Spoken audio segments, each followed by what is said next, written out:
Em 1398, as muralhas de Delhi tremiam. Mais de 100.000 prisioneiros de guerra, capturados em semanas de campanha implacável, aguardavam seu destino acorrentados nos campos ao redor da cidade. O que aconteceu naquele dia de novembro chocou até os próprios cronistas medievais. Tamerlão, o conquistador das estepes, ordenou a execução de todos eles antes do amanhecer. Não havia tempo para julgamentos. Não havia piedade. Em poucas horas, Delhi estava cercada por montanhas de corpos. Era apenas o começo.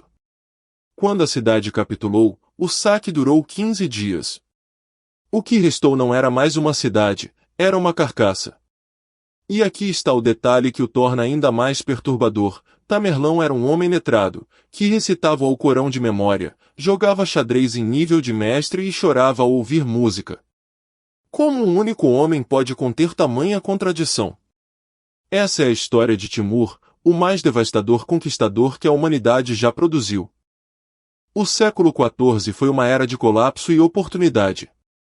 A peste negra havia devastado a Eurásia entre 1347 e 1353, matando até 50 milhões de pessoas. Os grandes impérios estavam fragmentados. O Império Mongol de Gengis Khan, que um século antes havia unificado a Ásia, estava partido em 4 canatos rivais. O Califado Abássida, destruído pelos mongóis em 1258, era uma sombra. E no coração dessa fragmentação, uma região chamada Transoxiana, entre os rios Amu Darya e Sardária, no que hoje é o Uzbequistão, fervilhava de tribos turcas e mongolas competindo pelo poder. Era nesse caldeirão que nasceu, em 1336, na cidade de Kais, um menino da tribo Barlas. Seu pai, Taragai, era um líder menor, rico o suficiente para educar o filho, mas sem o peso político para protegê-lo. Esse menino cresceria para se chamar Timur ibn Taragai Barlas. O mundo conheceria como Tamerlão, a corruptela persa de Timur-Elang, Timur, o Coxo. Timur nasceu em uma família de origem turco-mongola que reivindicava, possivelmente de forma oportunista, descendência de Gengis Khan. Criado no islamismo sunita, foi educado no Alcorão e nas artes da guerra desde a infância. Mas foi um incidente na juventude que definiria tanto seu corpo quanto sua psicologia. Por volta de 1362, enquanto roubava ovelhas durante um período de instabilidade tribal, foi ferido por flechas no ombro direito e no joelho direito. Sobreviveu, mas ficou permanentemente coxa e com o braço direito debilitado. Longe de esconder essa limitação, Tamerlão a incorporou como parte de sua identidade de guerreiro invicto. Cronistas observaram que ele usava sua deficiência física como prova de que havia sido testado e escolhido por Deus. Na cultura das estepes, onde a força física determinava a hierarquia, Timur construiu autoridade por outros meios, inteligência estratégica excepcional, carisma brutal e uma capacidade quase sobrenatural de se recuperar de derrotas. A ascensão de Timur ao poder entre 1360 e 1370 foi uma obra-prima de traição e aliança estratégica. Ele começou como subalterno de Hussein, chefe do Kanato de Chagatai, chegando a se casar com a irmã do homem. Juntos, reconquistaram Transoxiana dos rivais. Mas Timur sabia que Hussein se tornaria um obstáculo. Em 1370, após uma série de guerras e manobras políticas, Timur cercou Hussein na cidade de Bau e o capturou. Hussein foi assassinado por inimigos pessoais, Timur convenientemente não impediu. Em 10 de abril de 1370, aos 34 anos de idade, Timur foi proclamado soberano de Samarcanda e de toda a Transoxiana. Para legitimar seu poder perante a tradição mongol, nunca usou o título de Khan, ele não era descendente direto de Gengis Khan. Em vez disso, usou o título de Amir, governante militar, e se casou com uma princesa da linhagem de Gengis para que seus filhos tivessem o sangue sagrado. Uma solução elegante para um problema de legitimidade. Entre 1370 e 1390, Tamerlão consolidou seu domínio em uma série de campanhas metodicamente brutais. Em 1379, conquistou Khorasan, o atual nordeste do Irã. Em 1380, submeteu o Afeganistão. Entre 1382 e 1385, invadiu o Irã e subjugou a Pérsia inteira. Mas foi durante a Campanha dos 3 Anos, de 1386 a 1388, que o mundo começou a entender o que ele era. No Azerbaijão, na Pérsia e na Geórgia cristã, cidades que resistiam eram completamente destruídas. Timur desenvolveu um sistema sombrio de escalada, cidades que se rendiam imediatamente eram poupadas. Cidades que resistiam e então capitulavam pagavam tributos pesados, mas sobreviviam. Cidades que resistiam até o último momento eram saqueadas e seus habitantes massacrados. E para marcar seu caminho, Timur deixava sinais inconfundíveis, torres construídas com crânios dos vencidos, às vezes com os crânios cimentados com argila para que permanecessem intactas por anos. Era uma mensagem arquitetônica de terror. O que os cronistas registraram sobre Timur é desconcertante em sua complexidade. Fisicamente, era alto para os padrões da época, estimado em 1,70 metros, robusto, de cabelos grisalhos da maturidade e olhos claros que impressionavam pelos relatos. Andava com uma claudicação visível, mas exibia uma presença que fazia homens mais fortes se curvarem. O embaixador espanhol Rui González de Clavijo, que o visitou em 1404, descreveu um ancião de aparência simples, sem joias extravagantes, que recebia visitantes recostado em almofadas, mas cujo olhar era como o de um leão. Timur era multilingüe, falava turco, persa e provavelmente compreendia árabe. Era obcecado por xadrez, ao qual atribuía o aprendizado de estratégia militar. Colecionava artesãos, arquitetos e sábios das cidades que conquistava, em vez de matar especialistas, levava-os para Samarcanda. A cidade tornou-se uma das mais esplêndidas da Ásia, cheia de monumentos construídos por arquitetos persas, indianos e chineses capturados em suas guerras. Tamerlão navegou em um mundo de potências rivais com maestria diplomática. Seus principais inimigos foram 3, a Horda de Ouro Mongola ao norte, liderada por Tokhtamis, que era paradoxalmente um ex-aliado que Timur havia colocado no poder antes de virar inimigo, o Sultanato de Delhi ao sudeste, riquíssimo mas militarmente enfraquecido, e o Império Otomano ao oeste, a maior potência militar da época no mundo islâmico. Entre os aliados, Timur cultivou relações com a Europa cristã, especialmente com o rei da França, Carlos VI, e com o Papa, que viam no poder timurido uma barreira contra os turcos otomanos. Em 1402, Tamerlão e Henrique IV da Inglaterra até trocaram correspondências diplomáticas. Era um homem que entendia que o poder não era apenas conquistar, era também ser reconhecido como poder pelo mundo.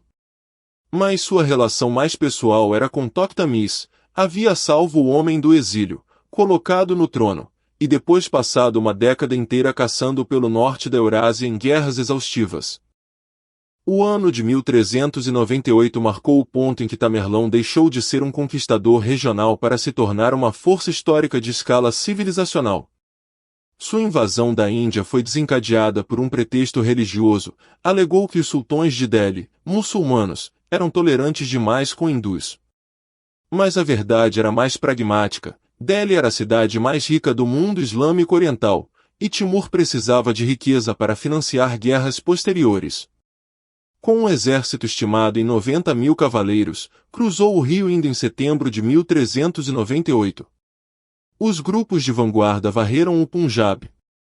Quando chegou perto de Delhi, Timur enfrentou o maior obstáculo psicológico da campanha. O exército do sultão Mahmud Tughlaq usava elefantes de guerra equipados com armaduras e carregando torres com arqueiros. Seus próprios oficiais expressaram medo dos elefantes. Timur respondeu com uma solução que demonstra sua genialidade militar, colocou palha nos camelôs, ateou fogo, e os lançou em direção aos elefantes. Animais em chamas correndo em pânico. Os elefantes debandaram e pisotearam a própria tropa. O clímax da conquista de Delhi durou apenas horas, mas suas consequências duraram décadas. Após esmagar o exército do sultão em 17 de dezembro de 1398, Timur entrou na cidade. O saque que se seguiu foi de uma violência que os próprios cronistas timurides registraram com horror. Por 15 dias, soldados mataram, roubaram e incendiaram. Estima-se que entre 100.000 e 200.000 pessoas morreram apenas durante o saque. As torres de crânios erguidas ao redor de Delhi eram visíveis a quilômetros de distância.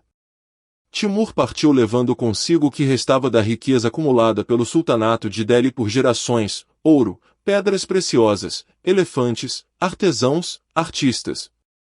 O cronista Ibn Arabsha, que escreveu décadas depois, calculou que Delhi levou um século para se recuperar demograficamente. Não havia comida para os sobreviventes. Não havia construção por 2 anos. A cidade que havia sido o centro do poder islâmico no subcontinente indiano havia sido transformada em ruínas habitadas por corvos. A reação ao horror de Delhi foi o silêncio dos impotentes. Nenhuma força no mundo islâmico era capaz de enfrentar Tamerlão. O califado abássida havia sido destruído pelos mongóis em 1258. O Egito mameluco estava distante e enfraquecido. Os otomanos, na época liderados pelo belicoso sultão Bayezid, apelidado de O Relâmpago, olhavam para o leste com preocupação crescente. Na Europa cristã, a reação foi de cautela misturada com oportunismo. Talvez esse monstro das estepes fosse um aliado providencial contra os turcos. Quanto à Índia, o choque foi traumático e duradouro. Sultões locais que haviam considerado resistir rapidamente enviaram emissários com tributos. Timur partiu da Índia em março de 1399, mas não antes de saquear as cidades do Punjab no caminho de volta. Quando cruzou o Ganges, levou consigo elefantes carregados de ouro e 90 elefantes de guerra capturados, que foram usados na construção da grande mesquita de Samarcanda. Ao retornar de Delhi com riquezas inimagináveis, Tamerlão virou imediatamente para o oeste, porque havia ainda mais conquistas a fazer. Entre 1399 e 1401, conduziu o que ficou conhecido como a Campanha dos 7 Anos. Em 1400, conquistou a cidade síria de Alepo, saqueou Damasco e ameaçou o Cairo. O sultão mameluco recuou sem combater. Em julho de 1401, capturou Bagdá, pela segunda vez em sua vida, pois já havia conquistado a cidade em 1393. Desta vez, foi mais metódico na destruição. Estimativas medievais falam em 90.000 crânios usados para construir 120 torres ao redor da cidade. Mesquitas, bibliotecas e hospitais foram queimados. O sistema de irrigação que tornava a Mesopotâmia fértil foi destruído, dano que levaria séculos para ser revertido. O cronista Ibn Khaldun, um dos maiores historiadores islâmicos medievais, viajou até o campo de Timur para negociar pessoalmente a segurança de viajantes. Em suas memórias, descreveu um homem de inteligência avassaladora, e sem a menor compaixão. Os números da destruição de Tamerlão desafiam a compreensão moderna. Historiadores contemporâneos, como o demógrafo Matthew White, estimam que as guerras de Timur causaram entre 15 e 17 milhões de mortes, aproximadamente 5% da população mundial da época, o equivalente a matar 400 milhões de pessoas no mundo atual. O Irã perdeu cerca de 2/3 de sua população em algumas regiões. A Mesopotâmia levou séculos para recuperar a fertilidade agrícola. A Índia do Norte passou décadas demograficamente devastada. Mas havia sobreviventes, e não apenas vítimas anônimas. Timur tinha o hábito peculiar de preservar artistas, arquitetos, artesãos e intelectuais. A escola de iluminura persa que floresceu em Herat sob seus descendentes usou artistas deslocados por suas guerras. Um músico que tocava para ele enquanto ele berrava ordens de massacre. O arquiteto de Isfahan que projetou os monumentos de Samarcanda após assistir à destruição de sua cidade natal.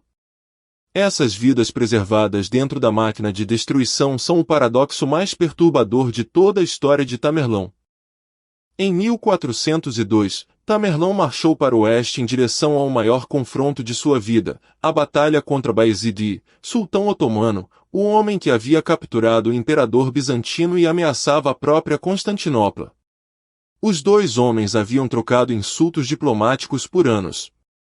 Bayezid chamou Timur de mongol ignorante. Timur respondeu chamando Bayezid de tirano que persegue muçulmanos. Em julho de 1402, os exércitos se encontraram perto de Ankara, na Turquia Central. O exército otomano era estimado em 85.000 homens, o mais poderoso da Europa e do Mediterrâneo. O exército de Timur provavelmente ultrapassava 140.000. A Batalha de Ankara durou um dia. Timur havia subornado comandantes de tribos anatolianas dentro do exército otomano antes do combate. No meio da batalha, divisões inteiras mudaram de lado. Bayezid foi capturado pessoalmente por Timur, a primeira vez que um sultão otomano era feito prisioneiro em batalha. O relâmpago havia sido apagado.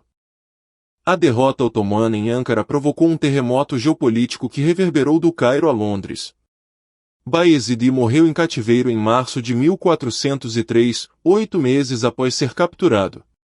As histórias sobre seu tratamento como prisioneiro variam dramaticamente. Fontes europeias contemporâneas afirmavam que Timur o usava como escabelo ao montar seu cavalo e o mantinha em uma gaiola de ferro. Historiadores modernos questionam essa narrativa, provavelmente criada ou exagerada para enfatizar a humilhação islâmica.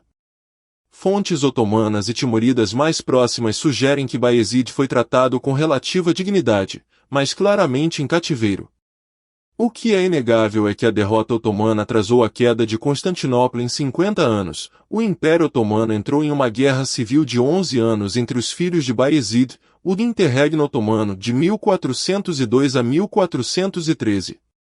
Constantinopla, a última capital cristã no Oriente, sobreviveu até 1453 graças, paradoxalmente, ao mais devastador conquistador islâmico da era medieval. A morte de Tamerlão em 18 de fevereiro de 1405 foi quase tragicômica na sua ironia histórica. Ele estava marchando para conquistar a China, com um exército de 200.000 homens, planejava derrubar a dinastia Ming, que havia recém-expulsado os mongóis da China. Era um projeto de conquista absurdamente ambicioso para um homem de 68 anos. O inverno nas planícies do atual Cazaquistão foi brutal. Timur adoeceu, provavelmente de pneumonia, durante a marcha e morreu na cidade de Otrar antes de alcançar a fronteira chinesa.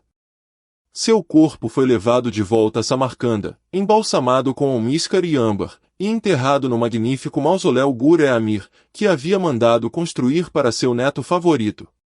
Em 1941, arqueólogos soviéticos abriram o túmulo e examinaram os restos mortais, confirmando a lesão no joelho direito e no ombro que havia dado origem ao apelido de Timur-e-Alang. A lenda diz que uma inscrição no sarcófago dizia: "Quando eu me levantar, o mundo vai tremer." 3 dias após a abertura do túmulo, Adolf Hitler lançou a Operação Barbarossa. O legado de Tamerlão moldou o mundo de maneiras que ainda sentimos. Sua derrota dos otomanos em 1402 atrasou a queda de Constantinopla em 51 anos, preservando o Império Bizantino, e consequentemente permitindo que sábios gregos fugissem para a Itália com manuscritos clássicos que alimentaram o renascimento europeu. Seu neto Ulugh-Beg, que governou Samarcanda de 1411 a 1449, construiu um observatório astronômico que produziu catálogos estelares mais precisos do que qualquer coisa existente na Europa antes do século XVII.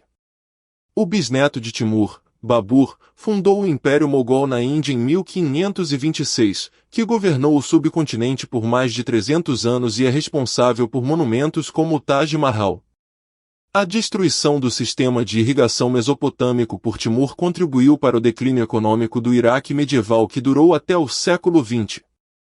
E Samarcanda, a cidade que enriqueceu com o sangue de milhões, permanece como uma das joias arquitetônicas do mundo islâmico, patrimônio da Unesco, visitada por turistas de todo o planeta. A história de Tamerlão levanta questões que nos perseguem até hoje. Como julgar um homem que matou 17 milhões de pessoas, mas cujos descendentes construíram o Taj Mahal? Como entender um governante que destruía bibliotecas pela manhã e financiava poetas à noite? No Uzbequistão contemporâneo, Tamerlão é herói nacional, há estátuas dele em Tashkent, a capital, e seu rosto aparece na moeda local. O ditador Islom Karimov, que governou o Uzbequistão de 1991 a 2016, utilizou deliberadamente a imagem de Timur como símbolo de identidade nacional. É o mesmo fenômeno que vemos em outros países com conquistadores sanguinários elevados a heróis, a necessidade de narrativas nacionais que justifiquem fronteiras e poder. Tamerlão também se tornou personagem literário e teatral na Europa. A peça Tamburlaine the Great, de Christopher Marlowe, estreou em Londres em 1587 e foi um enorme sucesso, apresentando o conquistador como um anti-herói fascinante. A nossa fascínio pelo destruidor com inteligência continua. Timur ibn Taragai morreu em 1405 sem jamais ter sido derrotado em batalha. Em 35 anos de campanhas ininterruptas, construiu o segundo maior império já visto na Ásia, menor apenas que o de Gengis Khan, seu modelo e obsessão. Mas ao contrário de Gengis, cujo império durou gerações, o de Timur se fragmentou em décadas. O que sobreviveu foi Samarcanda, a cidade de azulejos azuis e cúpulas douradas que ele encheu com o saque de um continente.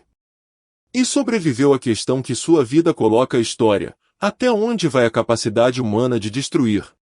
E como é possível que da destruição nasça beleza? Tamerlão não foi um monstro sem razão nem um herói sem manchas. Foi algo mais inquietante, um ser humano em toda a sua capacidade de conquista, de crueldade, de cultura e de contradição. Sua história não é um aviso simples. É um espelho incômodo. Se você gostou deste vídeo, curta e se inscreva no canal para não perder as próximas histórias. A cripta histórica está esperando por você.